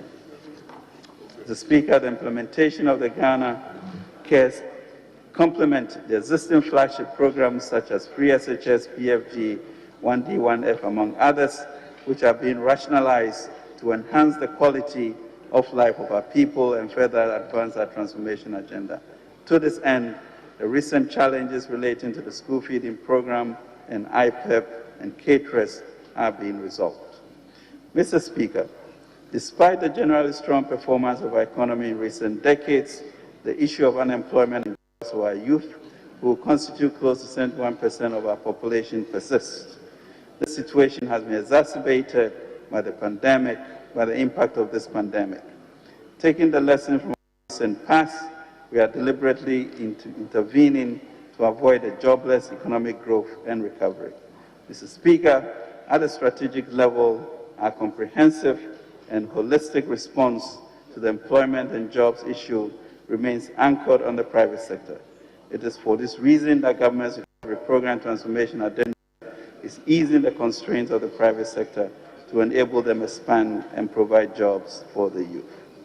A recent survey indicated that about 50% of local employers report misalignment of or inadequacy of skills in the market. It also reports that at least 50% of new tertiary institutions entrants enrolling in programs in sectors with no or little growth. In response to this, we are strengthening the links between education and job market stakeholders. We are also revitalizing the skills development initiatives and the Ghana Enterprises Agency, NEIP, YEA, and CODVET. We are also feverishly working on a scheme that enables the private sector to train new recruits entrants at a subsidized rates by government. Mr. Speaker, our intention of building an entrepreneurial nation is already known. We aim to empower our youth to be at ease and venture into businesses. The cleanup of the financial sector and the invigoration of the entrepreneurial ecosystem is expected to help remove the binding constraints of financing and market linkages for our daring youth. Our focus will remain on establishing a strong value system for entrepreneurship to flourish. Mr. Speaker, recognizing that more needs to be done, government is today announcing a 1 million jobs initiatives to aggressively respond to the needs of the country. This is to promote growth in SMEs, support new ventures, and stimulate innovation and startups. Mr. Speaker, the Enterprise and Youth Support Fund, which aligns with government's overall strategy of developing a competitive and viable private sector economy, will set up a youth bank with the aim of financing youth-led startup businesses across the country. As part of this initiative, an online investment hub will be established for youth across the country to access information for the purpose of establishing businesses. It is estimated over 100,000 jobs will be created through this. Mr. Speaker, the Venture Fund Trust, which is being revamped to be better positioned to carry out the designated activities, also as a fund manager.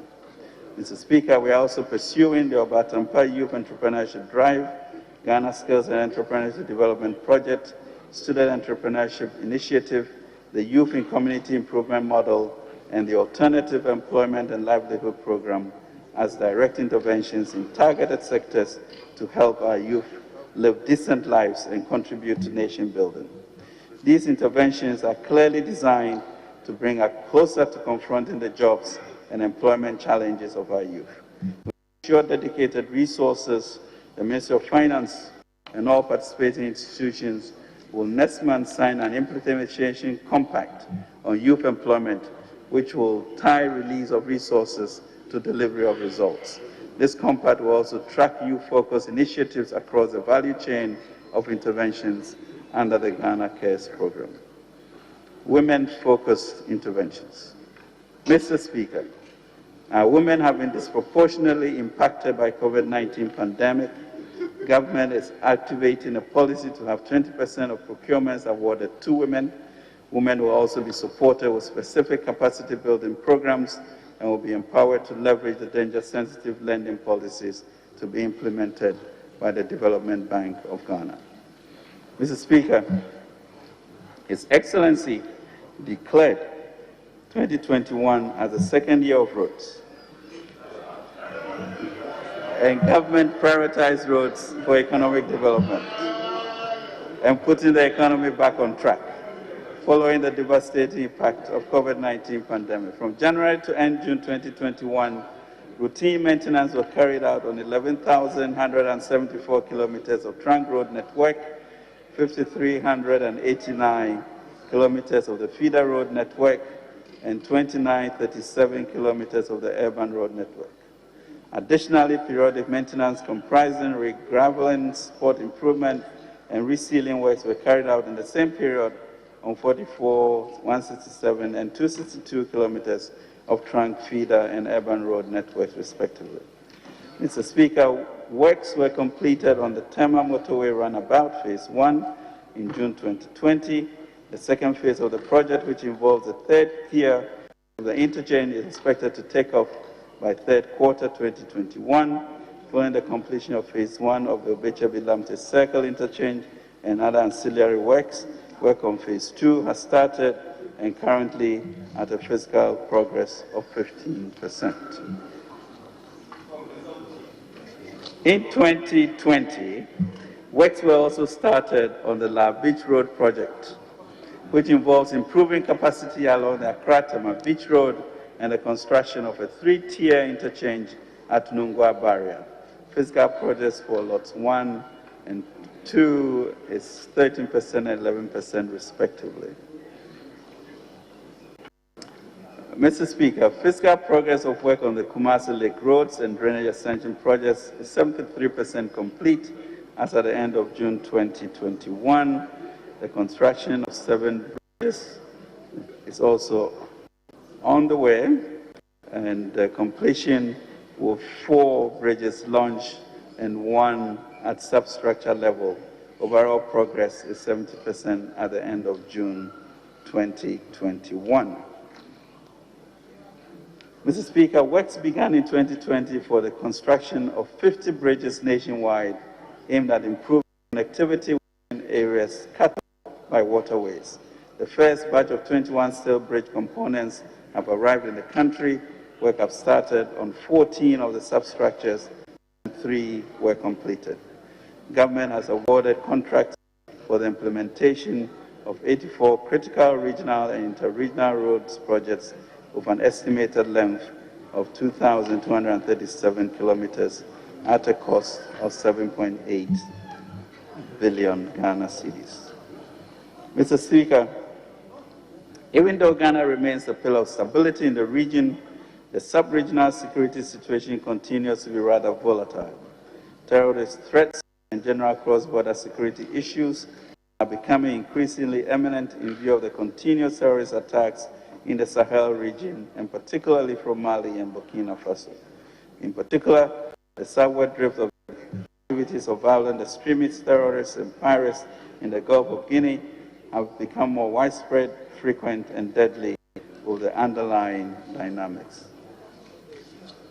Mr. Speaker, it becomes imperative that we address the existing vulnerabilities and intensify preemptive, preventive, and countermeasures to any potential threats to our security and sovereignty in the light of the risk of the sub-region suffering from the contagion effects in the short to medium term.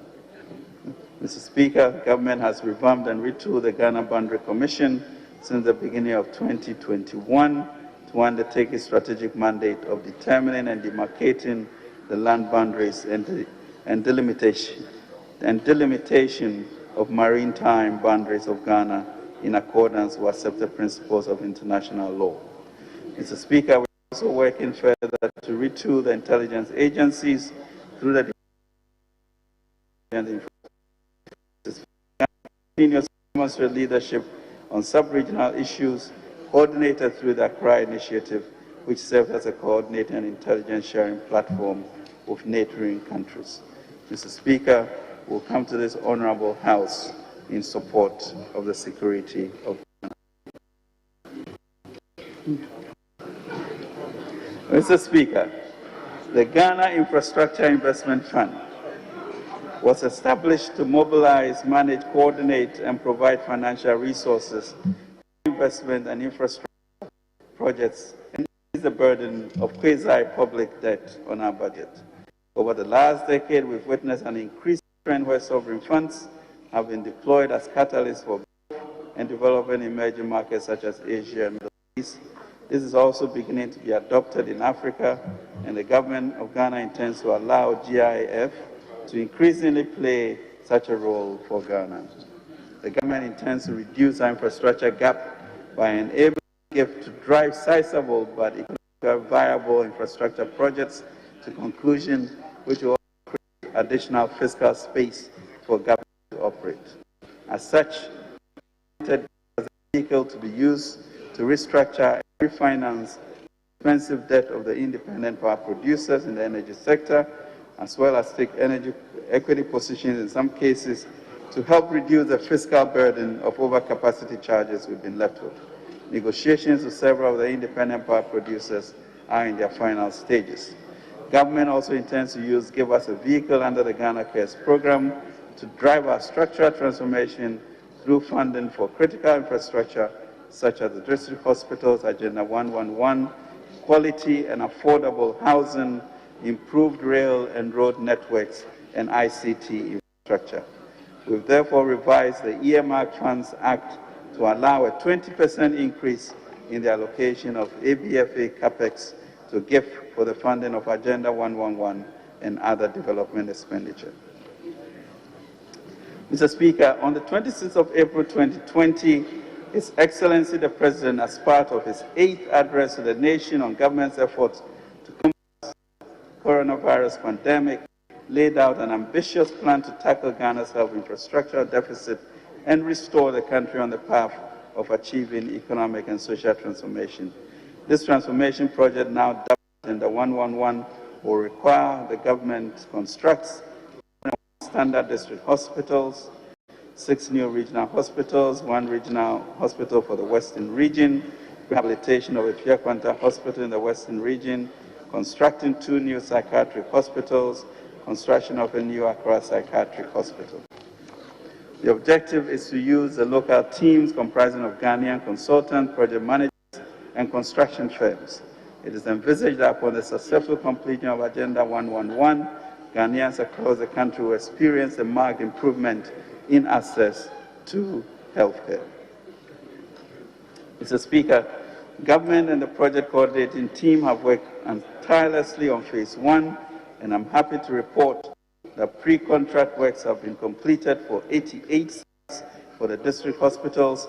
Mr. Speaker, we expect to commence phase 2 construction 3 weeks from now, from 17th August 2021.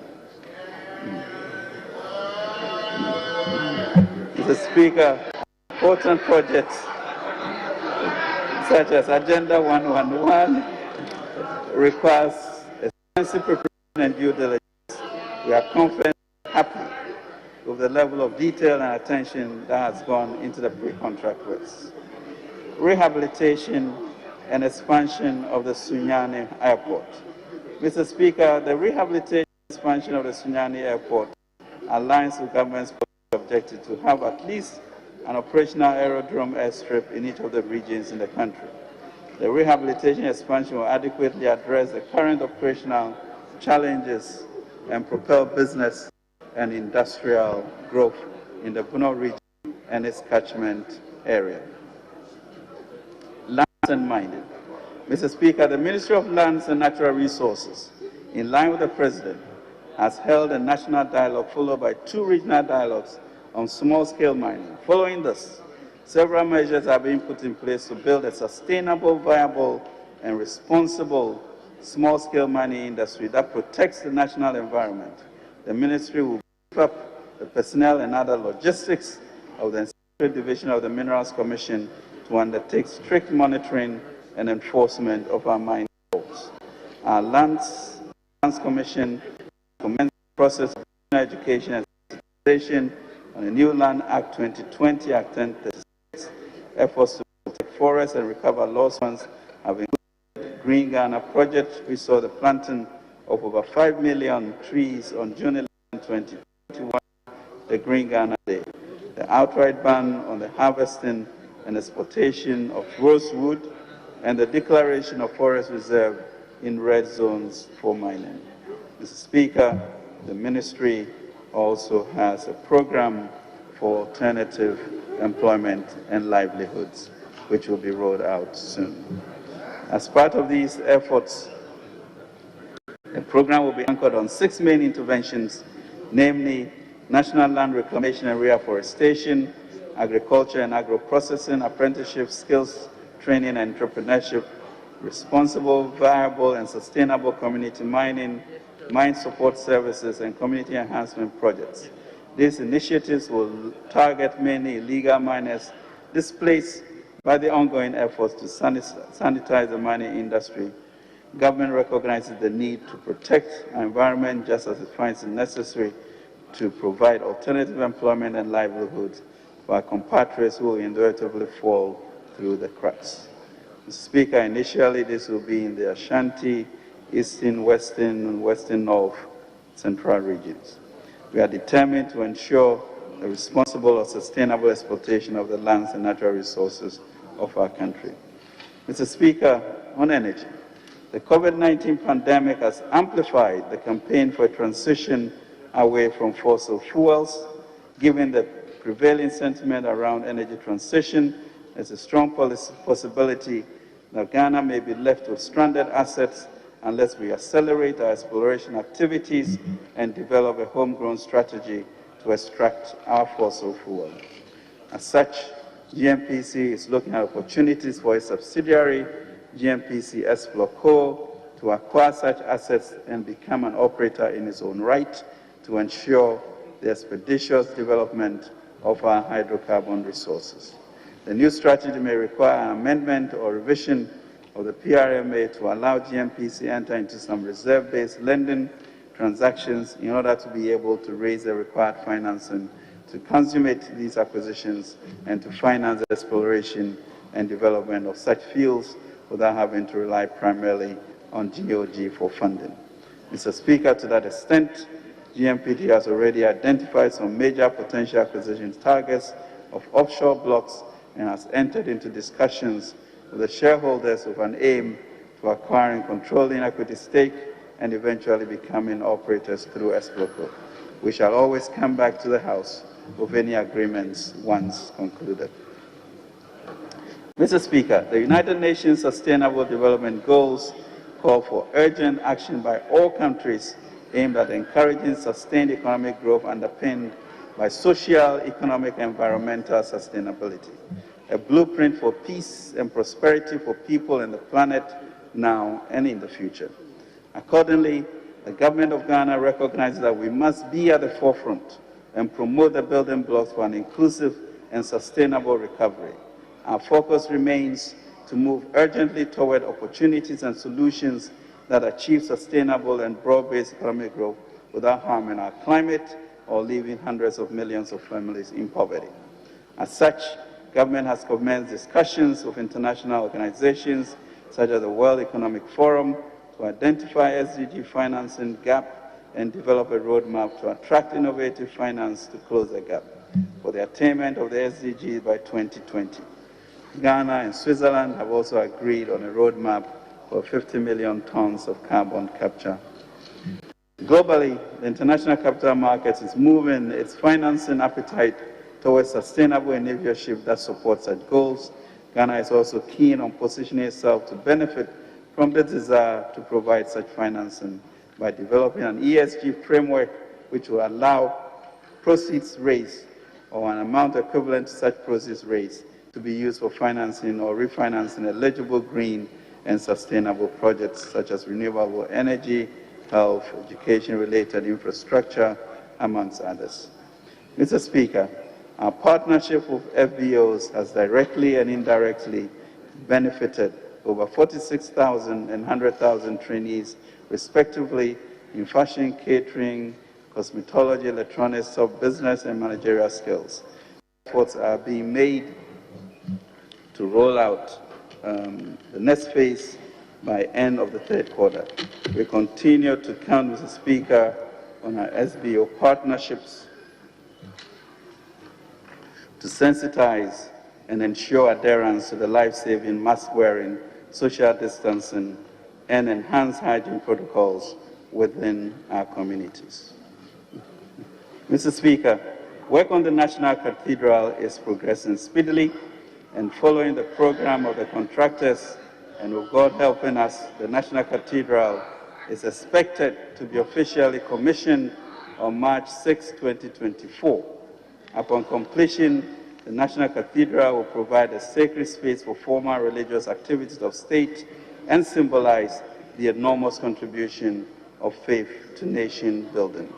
Mr. Speaker, this state and church partnership envisaged by the President to develop the National Cathedral is on course. An initiative, the Month Club, also dubbed Ketua Biara Nswa, will be launched by the trustees of the National Cathedral on August 12, 2021, to give as many Ghanaians as possible the opportunity to be part of the history to build the National Cathedral. The aim of the club is to raise 1 million Ghanaians who will give 100 cedis a month for the construction of the National Cathedral. A special short code 979 has been developed for this purpose. We look forward to Mr. Speaker and all the members of this guest house a month. Mr. Speaker, with your permission, may I convey a special message from His Excellency the President to the young people of our beloved country. The last couple of years has not been easy for our young people. Your education has been disrupted. For many of you, your business plans are on hold because of lack of funding or opportunities. You may have lost your job or are tired of joining long queues or filling job application forms for vacancies that are filled even before your ink is dry. But we have a message for you. Big opportunities are coming, and the President wants you to be part of that. The President is determined to see as many of you having the opportunity to help shape our future. We value your input, and even as we roll out programs to support you, we will continue to engage. Now more than ever, we need to create a large pool of employment opportunities for the growing number of young Ghanaians who now have increased access to education. At the heart of the policies outlined in today's statement is the rolling out of various programs to build an economy that allows you to unleash the wealth and breadth of your energies. Your President believes in the power of constructive collective action. Together we can ensure that yesterday's problems are tackled today so that we do not carry them on to the next generation. As the great American Franklin once said, the only limit to our realization of tomorrow will be our doubts of today. We must confront the spirit of doubt and face our fears with faith. Mr. Speaker, today we have announced key job creation and entrepreneurship interventions such as a U-Bank product and a host of other government interventions that target young people. It should enable us to applicants appropriate job opportunities or provide assistance to allow applicants to confidently start their own business and take full advantage of the supportive ecosystem we have put in place. So to the young people of Ghana, let me stress to you that our policies are not simply about the next election, even as we persevere to break the proverbial 8, but more importantly, it is about empowering the generation for them also to prepare a brighter Ghana for the next generation. Our responsibility as your government is not just about responding to the judgment of our critics today, but to the judgment of posterity. Conclusion. Mr. Speaker, it has been almost 16 months since 11 March 2020 when WHO declared the COVID-19 a pandemic. However, as a country, we have reason to be optimistic and hopeful. Based on key indicators, we are on track to recovering from the most difficult crisis in the post-war era. In the next few months, the Ministry of Health aims to embark on an aggressive vaccination program, which we are confident will help us achieve herd immunity and break the chain of infections in our nation. Mr. Speaker, we are only in the 7th month of the second 4-year mandate of the government of President Akufo-Addo and the New Patriotic Party. Ghanaians renewed our mandate because they recognize that the difficult crisis that the country and the world as a whole were facing as a result of COVID-19 pandemic required competent and bold leadership, which we have proved and will continue to provide under the decisive leadership of His Excellency President Nana Akufo-Addo.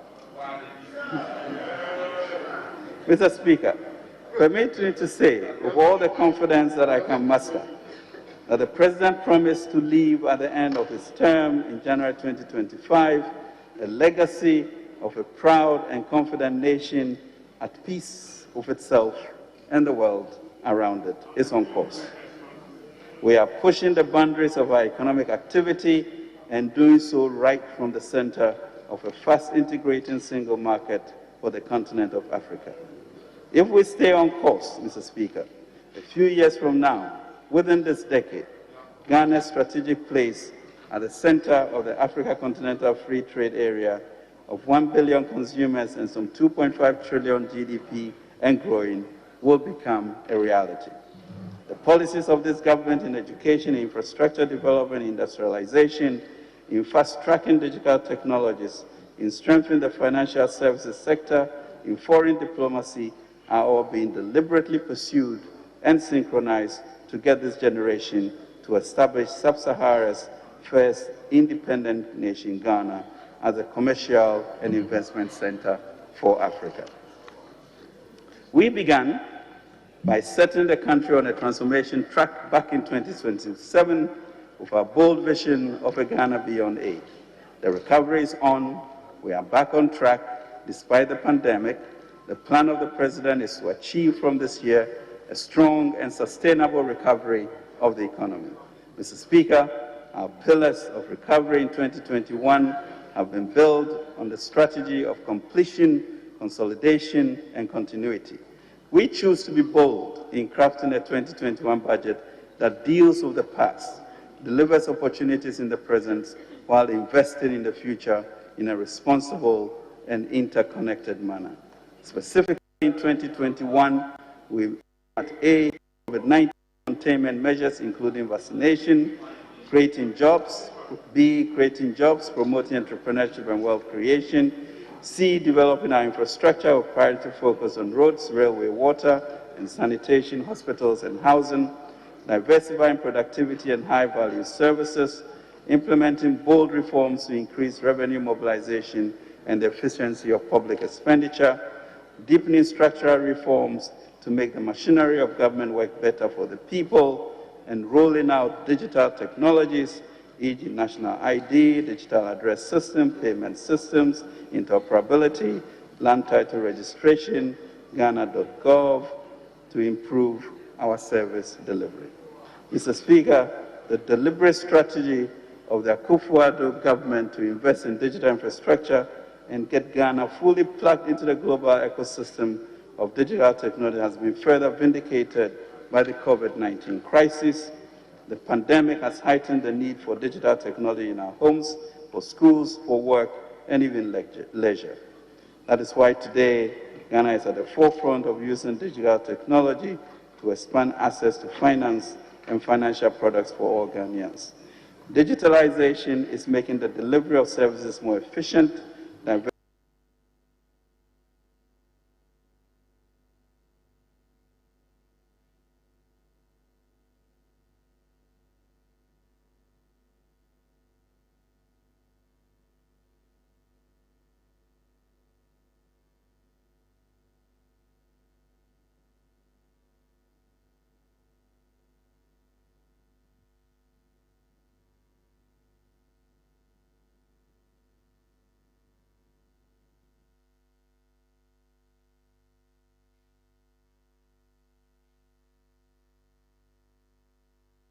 and the best, and it helps build the immune system of the babies. They're going to feed on their breast milk.